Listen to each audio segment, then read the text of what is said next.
उज्जैन के जेथल गांव निवासी दिनेश बैरागी को करीब 3 साल पहले कैंसर से बेटे को खोने का दर्द था। परिवार टूट गया था, लेकिन उन्होंने एक बेटी बहू का जीवन थमने नहीं देने की ठानी। दिनेश ने 2 साल तक बहू के लिए योग्य वर तलाशा, रिश्ता तय कराया। 4 दिन पहले भोपाल के एक रिसोर्ट में करीब 350 मेहमानों की मौजूदगी में रस्मों रिवाज के साथ विवाह हुआ। दिनेश ने खुद पिता की तरह बहू का कन्यादान किया। शादी का खर्च भी उन्होंने ही उठाया। खास बात तो यह है कि इस शादी में प्रियंका के पिता भी शामिल हुए और उन्होंने यहाँ तक कह दिया कि कल्पना नहीं की थी कि समधी मेरी बेटी को इतनी गरिमा से विदा करेंगे। आपको यह बता दें कि प्रियंका की शादी 2018 में उज्जैन के जेथल गांव के कपिल बैरागी के साथ हुई थी। तब उसकी उम्र सिर्फ 19 साल की थी। कुछ साल बाद कपिल को कैंसर हो गया। 1 साल तक कपिल का इलाज चला। लगा था कि सब ठीक हो जाएगा, लेकिन 2023 में कपिल की मौत हो गई। उस समय सबसे बड़ी चिंता यही थी कि प्रियंका का क्या होगा, लेकिन उसके ससुर दिनेश बैरागी ने उसे कभी अकेला नहीं होने दिया। कहा, बहू बनाकर लाया था, बेटी बनाकर विदा करूंगा।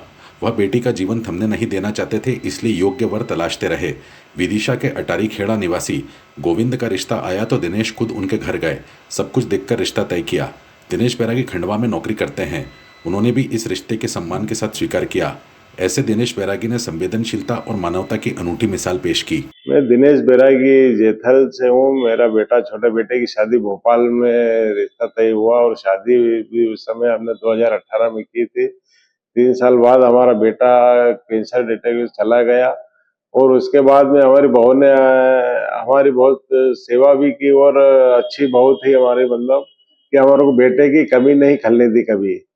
और अभी 1 साल से हम ने सोचा कि भाई बहुत लंबी जिंदगी आपको गुजारना है, तो आप क्यों ना आपकी शादी की जाए। तो पहले तो मना करते रहे बहू हमारी प्रियंका बेटी, बोले कि नहीं पापा जी, मैं अभी शादी नहीं करूंगी। पर फिर भी हमने मनाया, पूरे परिवार वालों ने, सबने मनाया भाई आपको शादी करना है। तो उन्होंने फिर शादी यहाँ की। फिर हमने लड़का ढूंढा विदिशा में, तो गोविंद बैरागी नाम से, जो उनको भी हमने सारे का ये बताया कि भाई आपको इस टाइप से हमारी बहू है, मतलब। तो बोले कि ठीक है, मैं तैयार हूँ शादी करने के लिए।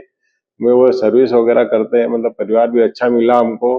तो हमने भोपाल में जाके राम रिसोर्ट में उसकी शादी तय की। हाँ, लड़की के पहले जो लड़की के माता पिता, उनके जितने भी पूरा परिवार था वो सब शामिल थे। हमारा परिवार भी पूरा शामिल था, कुछ रिश्तेदार भी शामिल थे।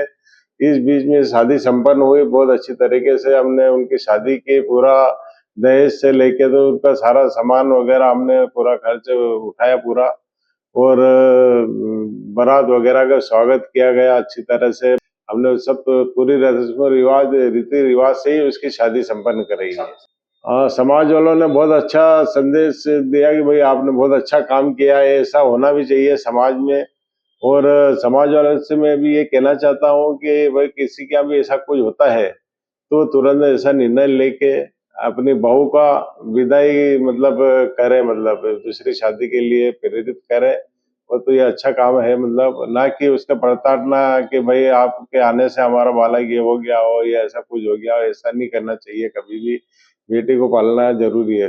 हाँ, बहुत भावुक पल थे, मतलब आप उसका बयां हम नहीं कर सकते। मतलब कि हमारा एक बेटा गया, उसके बाद हमारी बेटी भी हमारा एक घर छोड़ के विदा हुई है, तो बहुत पूरा परिवार गमगीन था कि अब कह नहीं सकते हम हमारे, मतलब कि हमारे दिल में क्या गुजर रही है, मतलब। बच्चे थे कि नहीं?